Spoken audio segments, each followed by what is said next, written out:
Olá, boa noite. Começa agora o Terra Viva DBO na TV.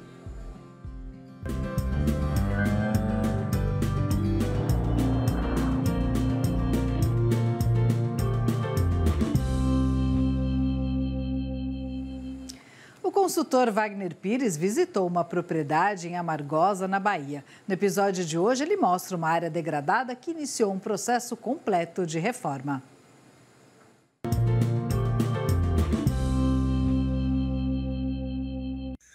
Olá, amigos, Wagner Pires, de olho no campo.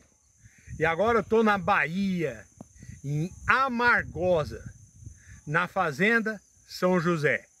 Essa área aqui era uma área que estava degradada. E estava degradada com o quê? Com grama. Tá? O grama é uma gramínea, mas de muito baixo teor nutritivo.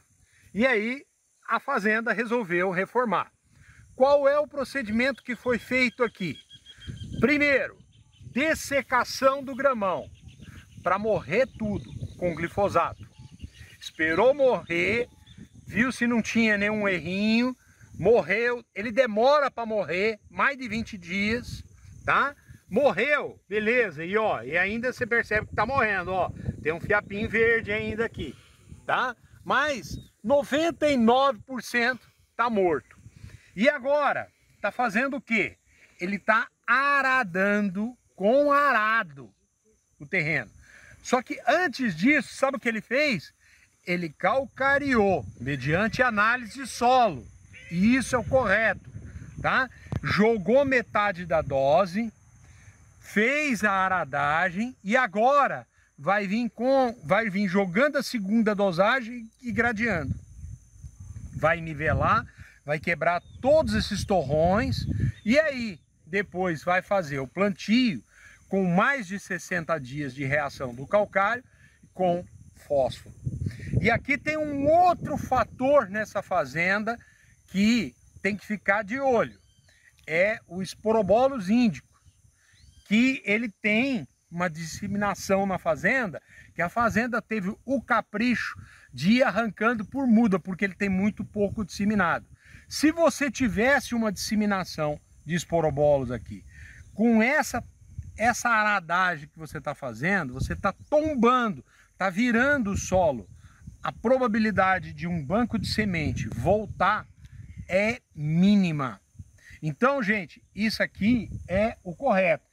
Essa área é uma área com a topografia ligeiramente acidentada, que permite, que recomenda-se a conservação do solo, mas principalmente que se forme bem a pastagem daqui para frente. Então, gente, olha, isso aqui é a moda antiga, que muita gente abandonou, é fazer com arado. Vamos rever os conceitos, porque dependendo da formação que a gente vai fazer, o arado é a melhor solução. E vai tombar a terra melhor e vai dar um melhor resultado para vocês. Ok? Continue nos acompanhando e até a próxima, se Deus quiser. Até a próxima. E as exportações do agronegócio cresceram em volume, mas diminuíram em faturamento no primeiro semestre deste ano. A demanda pelos produtos agrícolas do Brasil no exterior segue firme.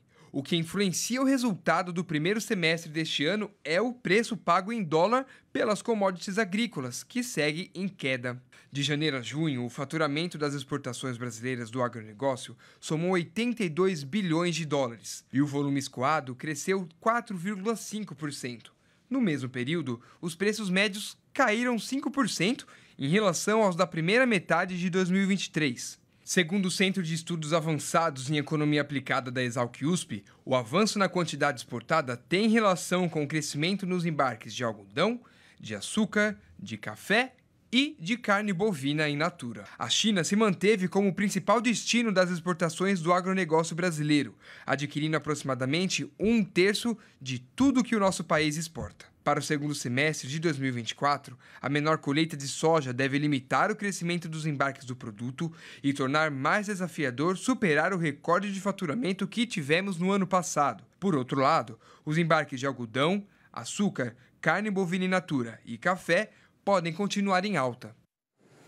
E o DBO na TV vai para um rápido intervalo. Até já. Impresso ou digital? Se você quer o melhor conteúdo para a pecuária, fique com os dois. Tenha sempre seus exemplares da DBO à disposição, no escritório, na caminhonete ou ao alcance de seus colaboradores na fazenda. DBO é fonte de conhecimento, reportagens de campo, matérias, artigos e análises de mercado. Entre lá na nossa loja no portal DBO e faça sua assinatura impressa e digital ou só digital. E vamos saber como está o mercado esta semana com Pedro Gonçalves, analista de mercado da Scott Consultoria. Está aqui no telão já. Boa noite, obrigada pela participação.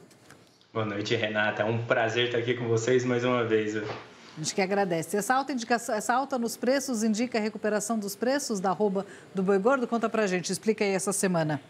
Praticamente, eu estava até brincando, né, das outras vezes que eu vim, e voltei para dar notícia boa praticamente para o pecuarista, né? A gente vem de uns momentos de muita recuperação para a arroba do boi gordo, né, nos preços pagos.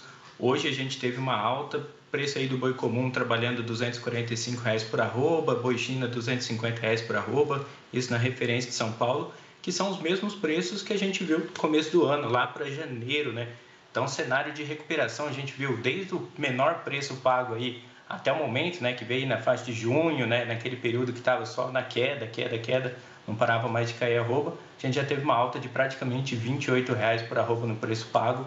Então, um cenário bem positivo, que uma demanda vem bastante forte aí para esse segundo semestre, principalmente trazendo esses ajustes, né? Então, o pecuarista praticamente sorrindo, né, nesse finalzinho de ano.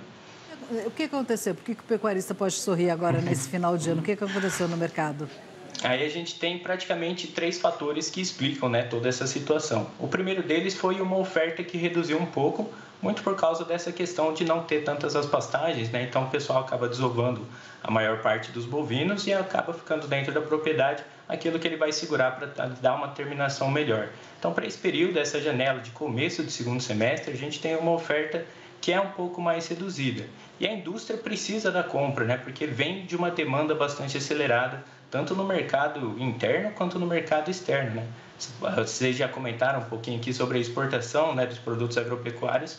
A gente vem de uma exportação recorde praticamente aí nesse ano, já pode até consolidar como recorde, porque no somado de janeiro até julho, no comparativo de todos os anos, a gente vê aí uma exportação de 1,37 milhões de toneladas, né, de carne in natura. Isso é um cenário 32% maior do que foi 2023, e 2023 foi o nosso último recorde em volume exportado de carne bovina. Então, 2024 caminhando com uma demanda externa muito forte, muito por causa do nosso principal competidor, né, os Estados Unidos, que vem com preço não tão atrativo para a arroba do boi gordo. Cenário por lá trabalhando aí na faixa dos 100, 115 dólares por arroba de carne bovina, muito por causa do menor rebanho da história e uma demanda de carne muito acelerada que o país tem. Isso acaba subindo, né, os preços dentro do país, enquanto o Brasil trabalha na faixa dos 40, 45 dólares aí pela arroba do boi gordo, que traz essa competitividade internacional muito mais favorável. E os outros países acabam vindo com uma sede maior ao pote aqui no Brasil e acaba trazendo essa demanda mais acelerada, principalmente por parte da China, nosso principal comprador, que teve uma diminuição na participação total, mas os volumes vieram aumentando. Isso porque Emirados Árabes Unidos, Estados Unidos, inclusive, acabaram aumentando os volumes de compra para esse ano, para satisfazer, né, o seu mercado interno, e a China acaba diminuindo a participação, porém com volumes maiores. E por mais que os preços, né, estejam mais baixos, o faturamento de carne bovina vem bastante positivo, um cenário que vem aí no segundo maior faturamento, tirando 2022. Só que naquele período a gente tinha as toneladas de carne bovina sendo compradas aí 7.000, 6.500 dólares, enquanto agora fica na faixa dos 4.500, né? Sendo esse o novo normal agora que a gente tem. Desde 2022 ou 2023 que não tinha uma sequência tão alta assim? Desde 2022, né? A última sequência de altas que a gente teve no comparativo ano a ano foi em outubro de 2022 e agora a gente voltou a ter esse cenário de altas, né, relativas aí no comparativo ano a ano aí para esse mês de agosto. E isso traz uma mudança significativa, né, no que a gente tem aí para o cenário do boi gordo, que já é um sinal de virada de ciclo. E aí eu estava viajando esses tempos com o Confina Brasil, né, pude estar no campo junto com o produtor para entender um pouco mais da situação. E os confinadores já se preparam para um 2025 com cenários mais positivos por preço da arroba do boi gordo, investindo em estrutura, investindo em ter mais animais para esse próximo ano, mesmo que a reposição venha a ser um gargalo produtivo, né? A reposição acaba sendo aí 60%, 70% aí do custo, né, de produção e tende a ter um preço um pouco maior para esse novo movimento, né, visto que nós tivemos abates de fêmeas aí muito grandes, 2024 com uma participação de fêmeas acima de 45%, né, o recorde histórico. Isso acaba impactando bastante na produção de bezerros, né, visto que nós diminuímos o número de matrizes. Por mais que isso venha a ser um empecilho para o próximo ano, o investimento está sendo muito grande nessa questão da pecuária. Então, 2025 deve ser um ciclo, o começo do ano de altas, né, desses próximos 3 anos, pelo menos. Sendo o nosso principal comprador ou a gente já tem outros novos mercados aí para ampliar? Esse ano o que não faltou foram mercados, né, compradores aí de carne bovina in natura. A gente tem a China, né, participando aí, sempre vem na faixa dos 60%, esse ano que está um pouquinho abaixo, 55%. Então, nós estamos com Emirados Árabes Unidos, Estados Unidos, dos vizinhos aqui temos o Chile e o Uruguai, que entra entre os 10 compradores, mas outros países vêm aí para compor esse cenário. Nós tivemos algumas aberturas recentes para o Canadá, estamos olhando bastante para a Coreia do Sul e Japão, muito por causa da questão de preços pagos e não muito por questão de volume. Mas outros países, como a Turquia, que vem agora como principal comprador de gado em pé que nós temos, eles já começam a observar esse cenário de carne bovina já pronta, né? Carne bovina in natura e não mais um cenário só de gado vivo, começam a observar no nosso país. Também outros mercados consumidores muito grandes, como a Tailândia, entre outros países ali do Sudeste Asiático, alguns países da Oceania também começam a observar melhor, porque os momentos são distintos, né? Brasil, Estados Unidos, a Austrália e a Argentina são momentos um pouco distintos, por mais que os Estados Unidos esteja com um preço muito caro, ainda países como Japão e Coreia do Sul acabam optando, né, por comprar deles e não do Brasil, mas esse é um cenário que pode mudar daqui para frente e podemos aí estar oferecendo mais carne para esses países que são top 5 compradores do mundo. Esses países comprarem da gente, esse top 5, a gente precisa mudar alguma coisa? Tem a ver com a sanidade? O que tem? Exatamente, são países muito exigentes. Assim como a China, quando começou a comprar aqui do Brasil, veio colocando algumas, não empecilhos, né, mas algumas restrições, como por exemplo os bovinos até 30 meses. Japão e Coreia do Sul também trabalham com isso. E a questão da vacinação da febre aftosa, né? Hoje o Brasil é reconhecido nacionalmente, por enquanto, como livre de febre aftosa em diversos estados, 17 se não me engano, e está buscando esse reconhecimento internacional, né, através da Organização Mundial de Saúde Animal, para que seja reconhecido mundialmente esses estados como livres de febre aftosa, para poder favorecer, então, essa comercialização com esses países que são muito mais exigentes. Hoje a Coreia do Sul, para você ter uma ideia, ela compra praticamente carne termoindustrial aqui do Brasil, né, que passa por um processo totalmente distinto, não sendo aí a carne bovina in natura. Você já falou um pouquinho do mês de agosto, eu queria só ressaltar um pouco mais do mês de agosto em termos de produção, mas de consumo, como foi em termos de consumo interno aqui no Brasil? O que a gente tem trabalhado e tem visto, né? Nós estamos trabalhando em um ano, vendo um ano, né, que vem de recuperação, porque a gente tem que sempre comentar dos anos de pandemia, né? Que os anos de pandemia acabaram afetando bastante o nosso mercado como um todo, né? Não só a questão da pecuária e da bovinocultura de corte, como outros mercados, muito por causa dos preços pagos, né? Nós tivemos uma alta repentina, a maior parte dos preços pagos aí, principalmente da cadeia final, né? De nós que somos os consumidores, isso acaba afetando bastante, onde nós chegamos aí aos menores níveis, né, de carne disponível, né, e carne consumida por cabeça por habitante, né, no caso aqui no nosso país por ano. E agora nós já estamos em um cenário totalmente distinto.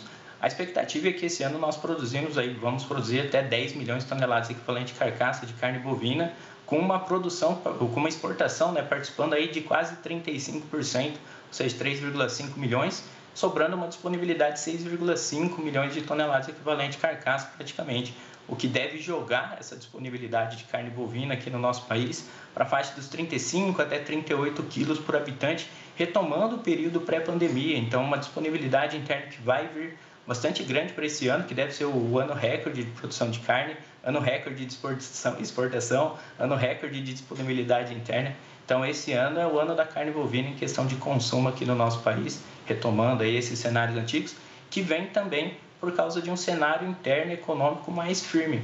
Nós estamos aí com uma das menores taxas de desemprego dos últimos 10 anos e também trabalhando com o índice de consumo das famílias, né, para esses meses de final de ano, principalmente, costuma ser maior, e a gente está vendo isso para esse ano também um pouco mais cedo, inclusive, aumentando o consumo das famílias. Isso é muito explicado também por questão das margens dos preços Quando a gente vê a variação, faz o comparativo da variação, não vemos preços tão drasticamente caindo para esses períodos, né? Pensando aí no consumidor final, atacado e varejo.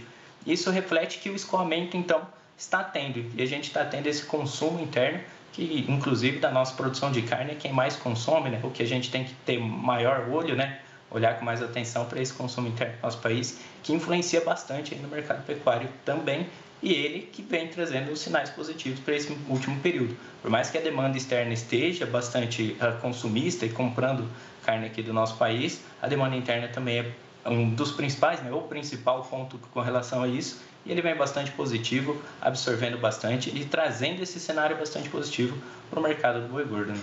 Ótimo, perfeito. Obrigada, Pedro, pela participação e até a próxima. Até o encontro do Scott em Ribeirão Preto. Exatamente. Muito obrigado, viu, Renata? Encontro vocês lá no nosso encontro de intensificação de pastagens. Combinado. Obrigada. Até lá. E o DBO na TV vai para um rápido intervalo. Até já. E o número de abates bovinos em agosto caiu 3% no Mato Grosso. O volume de fêmeas abatidas foi o menor deste ano. 669.980 bovinos foram abatidos no mês passado em Mato Grosso, de acordo com o Instituto de Defesa Agropecuária do Estado. Uma média de 24.700 cabeças. O número representa uma queda de 3,2% na comparação com julho deste ano. E o que mais chama atenção é a diminuição de fêmeas nos ganchos. Ao todo, Mato Grosso abateu 282.700 toneladas de vacas, o menor volume deste ano. A preferência dos confinamentos por animais machos é o que explica a diminuição das fêmeas nas linhas de abate das indústrias. De janeiro a agosto, foram abatidos 4.970.000 toneladas de cabeças no Mato Grosso, quase 25% a mais do que no mesmo período do ano passado. E vamos agora para as informações do mercado do boi gordo e as cotações nas principais praças do país.